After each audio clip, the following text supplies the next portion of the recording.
In areas where black bears live around crop fields, they utilize the crop fields for food. Most hunters are very frustrated by this because the crop fields are difficult to hunt. But I've got some ideas for you that'll help you be more effective at hunting these bears around crop fields, and that's what we're going to talk about today.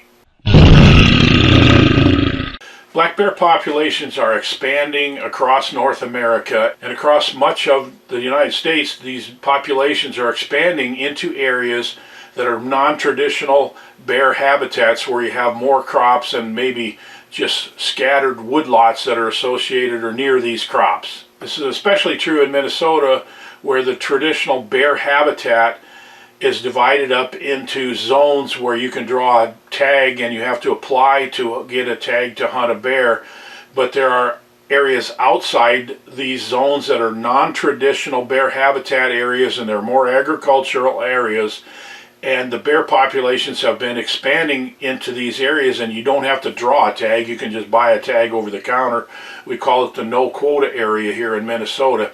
And believe it or not, in the last 3 years, more bears have been shot outside the traditional bear habitat than inside the traditional bear habitat areas where you have to draw the tags.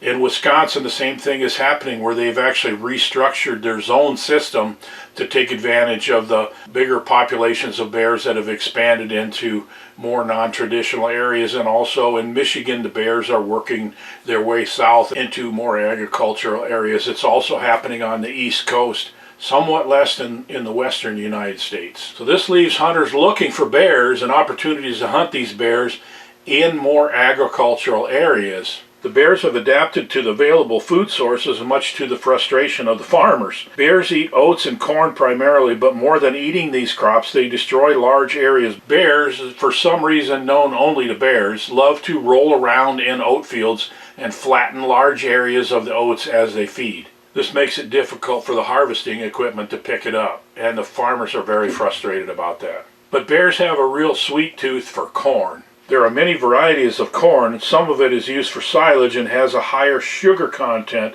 than field corn, so it's particularly craved by the corn-eating bears. But in most cases, any corn will do, and they seem to have a good feel for the life cycle of the corn. Depending on the variety, it takes about 60 days from planting for the corn to silk. When the silks are pollinated, then the ear starts to begin to grow kernels. And you're probably wondering why I'm giving you this quick agronomy lesson right now, but just stay with me because this is important. About 20 days after the corn silks, then the corn enters what's known as the milk stage, where the kernels are full of juicy, sweet moisture, and this is when the bears really turn on the glutton mode. Depending on when planting took place, the amount of rainfall, and the variety of corn, this happens usually in early August, and the corn is in this phase for a couple of weeks. Bears will absolutely pound the corn through the milk phase, and as the corn matures, you'll see the kernels start to dent and get harder. The bears will continue to use it, but the use will be somewhat less. Not just because the corn doesn't have as moisture, but also because it's at the time of the year when other natural foods are starting to become available, like hazelnuts, beech nuts, acorns, and so forth. Bears will pull down large areas of corn stalks and then lie down to feed on the ears. Their damage is far worse than the damage done by deer, because the deer just nibble on the ears without pulling the whole plant down. Bears can often flatten an area the size of your living room in one night. If they're feeding regularly, you can bet that there's a farmer who's very, very upset about it. Let's look at one example of a bear that traveled a long distance and ended up spending a lot of time in cornfields. If you look where the cursor is right here, right on the shore of this lake, is where my bear camp is found. You see all these pins to the northwest of it. This area is where this adult male bear spent the majority of his time. I guess you could call it his home range. I've actually got a bait right there in the spring and early summer. And then in the midsummer, he just took off. And he just started heading south. And he headed 80 miles to the south. And when he arrived down in this area, you can see there's some real heavy clusters of pins right in this area, and if we zoom in on that, that's a cornfield. Okay, you can see most of these pins in the cornfield were at night. And then off to the left here, there's a low swampy area. There's a swamp over here where there's several clusters of pins. That's where he's bedding. All right, if we zoom out a little bit again, then you'll see that there are more clusters of pins up a couple of miles to the north alongside of this lake. And if we zoom in right there, it's another cornfield. And he spent a lot of his time in that cornfield. And then there's a few pins around that little swamp right up there.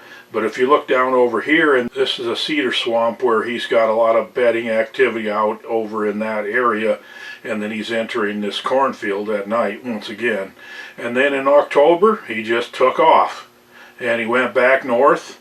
And he ended up back in that same home range area, 80 miles to the north, and ended up denning on a small island right in the edge of a lake right there. So once they find the right cornfield with a suitable bedding area nearby, they'll become very consistent about going into the cornfield every night. This is good news for bear hunters because their established trails become very evident from their daily travels. These trails connect dark, cool, damp bedding areas with the cornfields. If you find where bears are visiting cornfields, you can backtrack their trails, and most often you'll find a swampy area within a few hundred yards. So these trails are your secret to success. Okay, so let's talk about hunting these bears a little bit. This is an important part of whether you're hunting with bait or without. So let's just say here's your cornfield right here, and there's a bedding area, there's a swamp over here, maybe there's a creek that runs through a swampy area over here. And these bears are bedding in different areas. They choose spots that sometimes they'll bed quite a bit. Other times they'll be in this one over here or that one over there. And frankly, I don't know why they choose what they do. I suspect it has something to do with wind direction, but I can't prove it. So I'm not going to go into that too much. But some days they go one way and some days they go the other. So the bear, if he's bedding over here, he's going to come down and he's going to follow a trail and he's going to go into the cornfield right there. And if he decides to bed here, then he's going to come and he's going to hit the trail there. If he's bedding down here, he might hit the trail there. And so here's the most important thing. They choose a spot where they feel safe to enter the field. A really good part of this is that the trails will become very distinct and very easy to see. And so the trails are easy to find, they're very distinctive. But if you were to, you want to get close to water, but if you got too close, if you were back here, then you're going to miss him if he beds here or he beds there. And so where you want to bait is here. This is also the strategy you're going to use if you're hunting without bait, where you're just going to set up on the trail. But as the hunting season wears on and there's more natural foods, the bears become a little bit less consistent and it gets a little bit harder to shoot them on the trail itself. But if you get bait out there as soon as you can, if you can get the bait out there while they're using this, while the corn's in the milk stage, then you've got them coming and they know where the bait is. And I would say stay fairly close to the edge of the field so you make sure that you're capitalizing on all the trails. There might be another one here that's coming in there, like a spider web.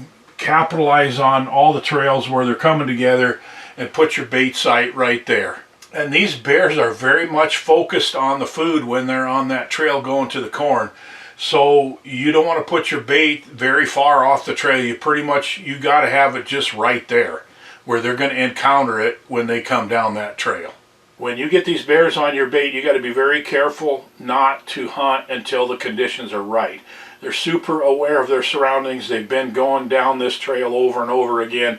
Any change, they're going to notice it, so you got to be really careful. Because they're coming down a trail, you have a pretty good degree of certainty which direction they're going to come from. And if you hunt when your wind is blowing down that trail, you might blow the only chance you get. More than probably just about any other type of bait hunting, the best chance you have to kill that bear is the first time you sit there. So be patient. So hunting bears that are using cornfields can kind of be the bad news because it's difficult And most cornfields, of course, are on private property. You might get lucky and find a place where there's public land adjacent to a cornfield and the bears are bedding on the public and then feeding in the private land at night. But the bad news is also the good news.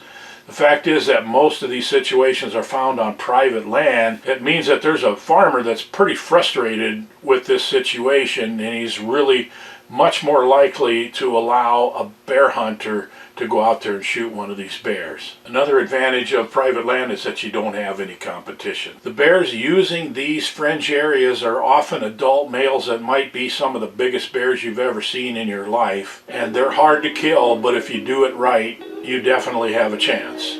Thank you for watching the video. I hope it's been helpful to you. We'll see you on the next video.